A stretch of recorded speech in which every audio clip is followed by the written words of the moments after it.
everybody, Blugoblin here for a comic book review for this particular week of June 2015. Trying my best to get caught up, folks, and after I get done shooting this review, I got to do 2 more videos that I said I would do, and I just hope I can get it all done. Now, as I gotta be honest, this particular week wasn't really that strong. In fact, my pick of the week, I felt like I had to make a pick of the week to make this week seem better than it was. But, you know, my pick of the week was not a perfect read either. So I apologize in advance if this whole review comes off a bit weak and comes off a bit half-assed, because there were these books that I have, a lot of them I felt like could have been better than what they were. We're going to start off with Marvel. We'll start off with Secret Wars 2099, number 2. Peter David. This was probably the strongest Marvel book I got this week. Peter David, and Sliney and everything like that, and everybody else. This was good. This was good. You have, you know, an assassination attempt on Captain America, where I'm liking this little. I do like this one particular twist that Captain America and her civilian identity do come off and are developed as 2 completely different people, literally, and I'm intrigued by this. I'm intrigued by this angle. You know, when she's Captain America, it's kind of obvious she's Cap, but when she's Roberta, it's like she's a completely different person. And I think there are more people behind this than it appears to be. Miguel, Spider-Man, Miguel O'Hara, it just comes off like a real douchebag. I mean, this guy's a real grade A douche. The rest of the Avengers team, they work together.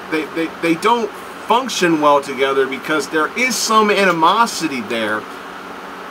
But yeah, this cover's legit, folks. The 2099 Hulk shows up, and oh my God, is it bad for the Avengers? Especially with a let's throw in a Peter David style cliffhanger at the end of the book with the arrival of a certain group that I'm not going to ruin it for you. But even as a Peter David cliffhanger, it just came off kind of weak. You know, Peter David is still a master when it comes to delivering solid cliffhangers when it comes to books that he writes.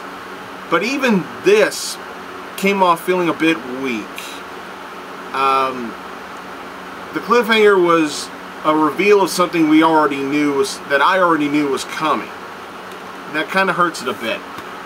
Overall, this issue was good, just not incredibly strong, and I kind of felt like it could have been done a little bit better, in all honesty. I give it a 3.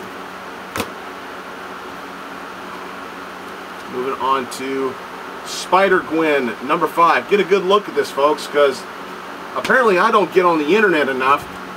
I had no idea that this was the last issue of the series.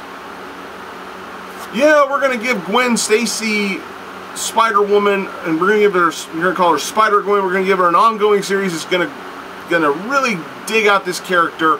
5 issues later, whatever.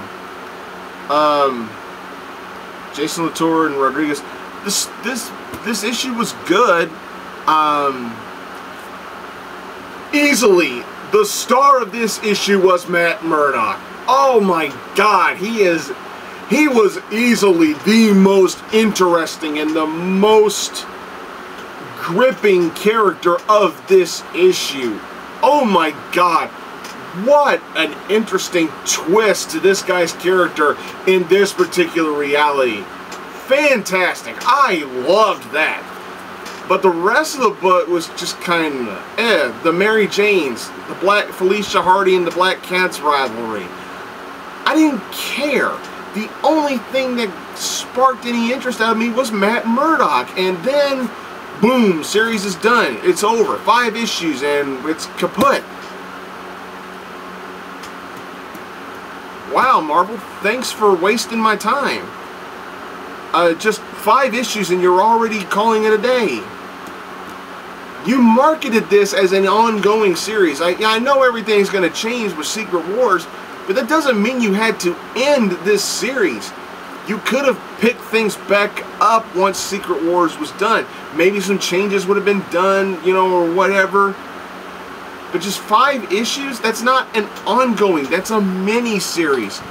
If you were to have marketed this and promoted this in your advertisements as an actual mini-series, I wouldn't feel so disappointed then.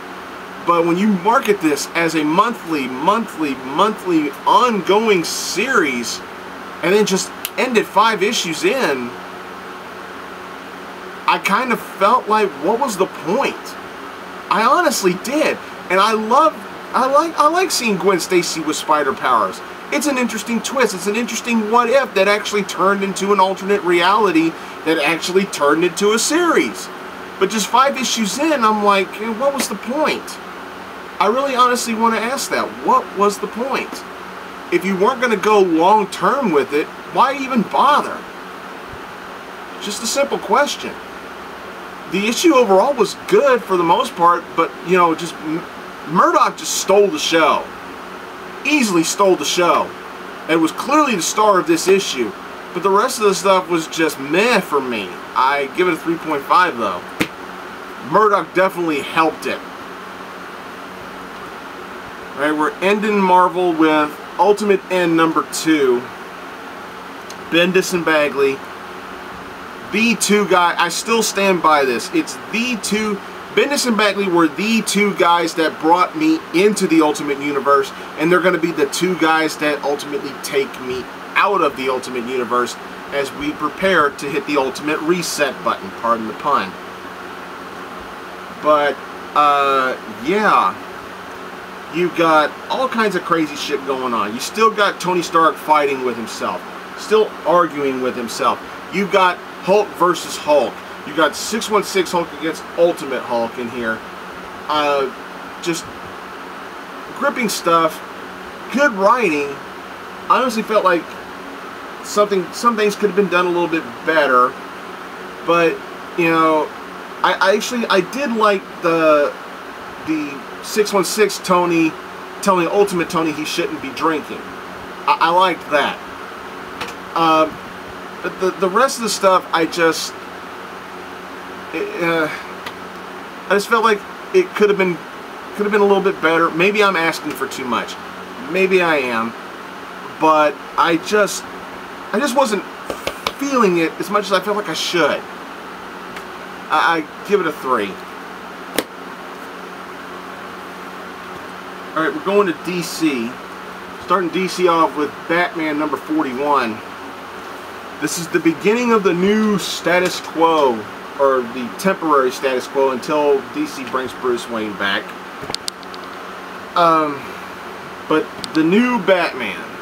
Now, big spoiler alert, okay? For those of you who don't know, for those of you who didn't read the Divergent stories or anything like that, I'm about to spoil who the new Batman is. It's James Gordon.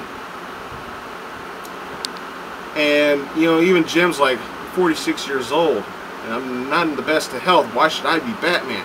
You know, the Gotham City PD basically saying, it's like, if there's anybody who should be Batman, it should be you, because you respect the law.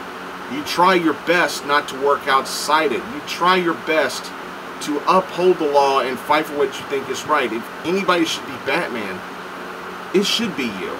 And I liked that. I liked that how they tried to, you know, convince him to get into the suit and become the new Dark Knight and everything. As far as the robotic suit and everything, I'm not 100% fond of it, but I like the little tweaks and the little things that you can do with the suit, like change the color, change the design.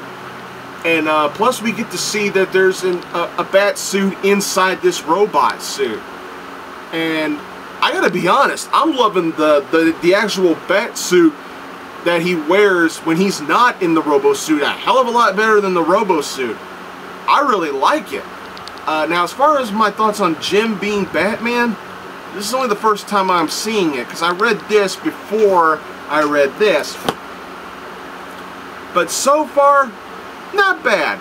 Not bad. You know, I'm all for making changes to a character as long as the changes give me good storytelling, continue with character development and everything. I liked Dick Grayson as Batman. I thought Dick Grayson was a great Batman. Yeah, I'm all for changes. You know, I can understand where some people say nobody should be Batman but Bruce Wayne. I get it. I get it. I understand. When you're used to something for so long, it's really tough to adjust to anybody else having that moniker. I get that. I understand. I myself did not like Jean-Paul Valley as Batman, or later Azrael. I did not like that. So I get it. I get it. But overall, for my first viewing for Jim Gordon as Batman, I liked it. I thought it was good, solid read, nicely done, hell of a cliffhanger, nicely done. A 3.5. Going on to Detective Comics number 41. Now, there are some things I saw in Batman that don't add up to what I saw in here. Minor spoiler here. Harvey Bullock, it just looked like Bullock didn't know Gordon was going to end up becoming Batman yet in here, Harvey Bullock tries to help convince Jim to don the suit. What the hell's going on there? The rest of the storytelling is really good. We get to see a familiar face come back into Gotham. I like that. We also get to see Harvey's partner, Nancy. Something going on with her. I don't know where they're going with that right now, but nicely done. And nice little change on who they got as the new commissioner of the GCPD. I approve. Nice.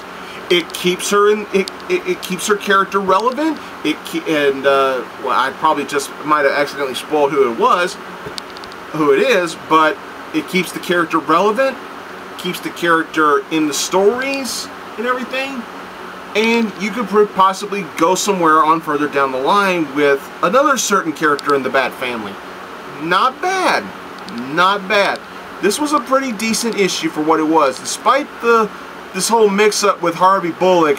Maybe I gotta reread these two issues again to really understand what the hell's going on around here. But so far, it's good for what it is. Excuse me. I give this a 3.5 as well. Okay, now, brace yourself, folks. You see this? Guess who's back, folks? You're up. YouTube. Yeah, I'm back. But, apparently, after the convergence happened, something about me has changed. As you can tell, I'm no longer sporting a Brooklyn accent, and I seem to dress a little more sophisticated than I used to. You might as well say I'm a new Earth 2 Blugoblin. The full truth about me will be revealed in due time, but for now, I think it's time we talk about the new Earth 2 Society. This is issue number 1. Daniel Wilson, George Jimenez are the new creative team for my planet. And I have to admit, I was kind of disappointed. This mainly was a focus on our new Batman, Dick Grayson, and there is some spotlight for the rest of the heroes in here as well, but not all of them. I didn't see Superman. or this new Wonder Woman we're getting. I didn't see the Flash, but we did see other characters like Supergirl, Huntress, and Alan Scott. But we also saw Mr. Terrific in here. Apparently the cities of the new Earth 2 are being built from scraps of the ships that brought them to their new planet. So everything about it is new. New Earth, new towns, everything. But the new civilization didn't come without a price. Let's just say that. And something about the ending of this book really caught my attention. But this wasn't as monumentally big as I thought it was going to be. This is a chance for a new beginning for my planet. And it kind of fell short. But it wasn't bad. Thought it was good. Thought it was a strong delivery for the beginning of this new series, but I just felt like it could have been even stronger than it was. You know, you take it for what you will. But for my money, I still say Earth 2 is well worth your time. So show it some love. Like I do. But you see, Earth 2 had potential, and it still does. Give it a chance. You might like it. Who knows? Thank you very much.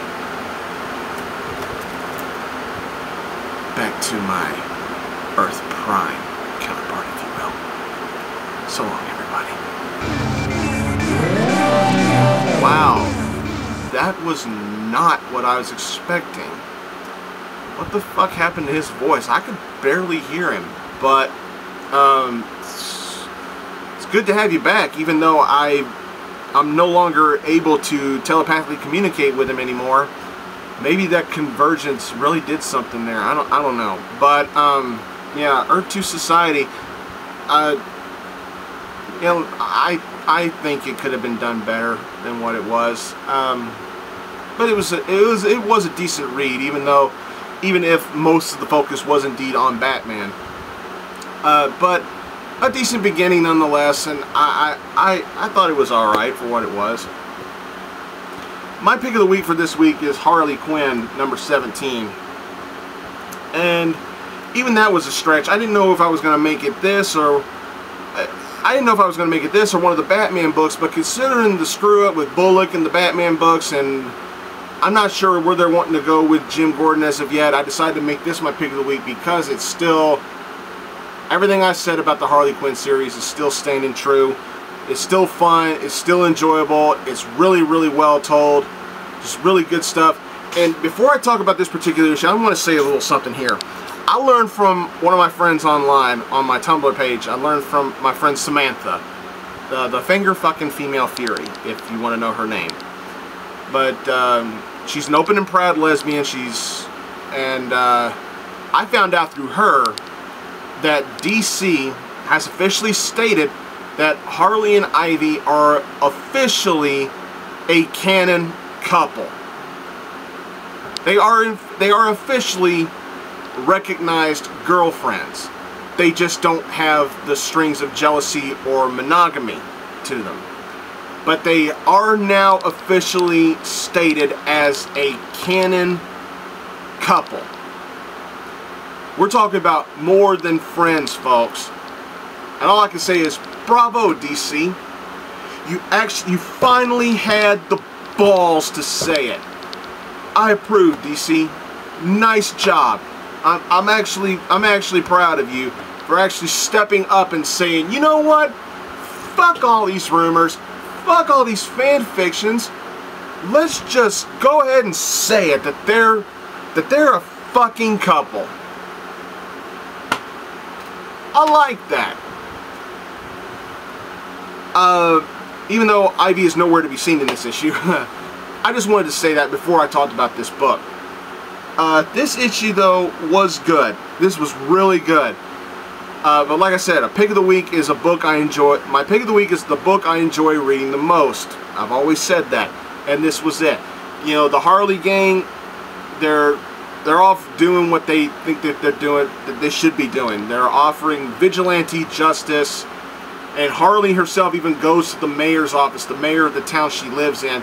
She actually goes to the mayor's office and say, hey, I know you're not exactly perfect either, but, you know, maybe we can help each other out. And he's like, well, what you do is illegal, so I really can't help you, you know, stuff like that. And it's just really fun stuff.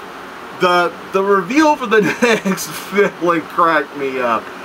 The next villain, I don't want to spoil what his name is, and I damn sure don't want to spoil what he looks like. But all I can say is, wow.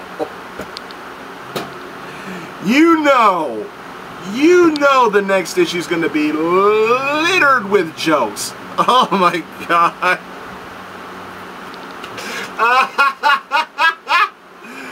Oh my god. This was fun. This was fun. I loved it. Hell, fuck it. I'm giving it a 4. Alright, we're ending this review with Starfire #1. Done by the same team that does Harley Quinn. So how could this book go wrong? It does, folks, and I talked about this on my Tumblr page. Maybe I got my expectations up a bit too high. Maybe I did. Because Starfire is one of my all-time favorite heroes. Male or female, one of my all-time favorites. And anybody who knows me personally knows this already. So imagine my surprise when I see Starfire, Princess Coriander of the planet Tamaran, as a naive, babbling idiot. You know, even in Red Hood and the Outlaws, there were times when Starfire was written a hell of a lot smarter than this. You're going for the cuteness, naive factor.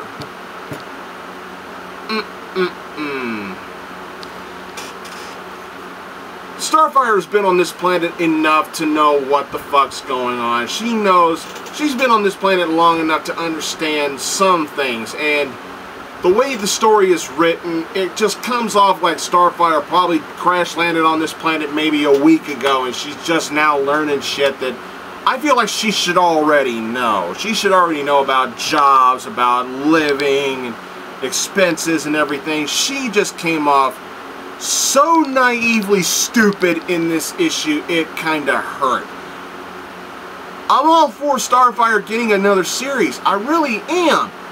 But my god, I was really hurt by this issue. Maybe being the big Starfire fanboy that I am, maybe I wanted this to be good a little too much, and I was expecting too much, but my god, this was really disappointing.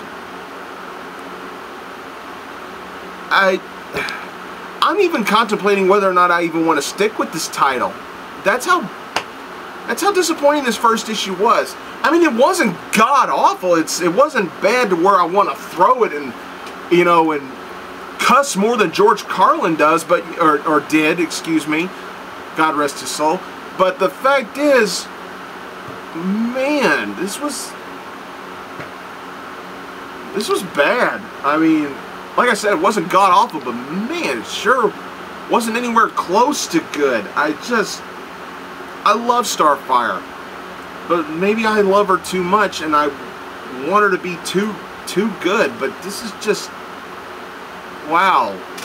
It's like they were trying to be cute and funny like Harley, and what works for Harley Quinn doesn't work for Starfire. I'm sorry. I'd give it a 2, but barely a 2. Thanks for watching, everybody. Hope I'm well caught up by now. Still got a couple of more videos to do for my Blugoblin X channel, so go check that out when time comes. Please subscribe to this channel. Don't forget Blugoblin X. Don't forget my bro, TheMtVernonKid, Deadpoolzilla, Brandon Hex. Jennifer and I still trying to find some. We gotta try to find some stuff to do for Arkham Asylum Studio. So stick around for that. Follow me on Twitter, Tumblr, Pinterest, Facebook, or, you know, you're on YouTube. I don't care. Whatever turns you on. Thanks for watching, everybody. I am Groot. See y'all later.